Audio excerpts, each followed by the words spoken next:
అల్లేసుకుందాంరా మల్లెతీగా ఒప్పుకో సరదాగా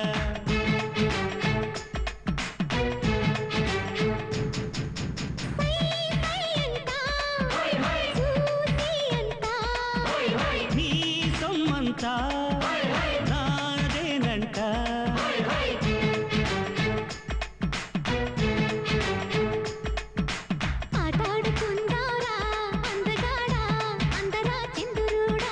అల్లేసుకుందాంరా మల్లెతీగా ఒప్పుకో సరదాగా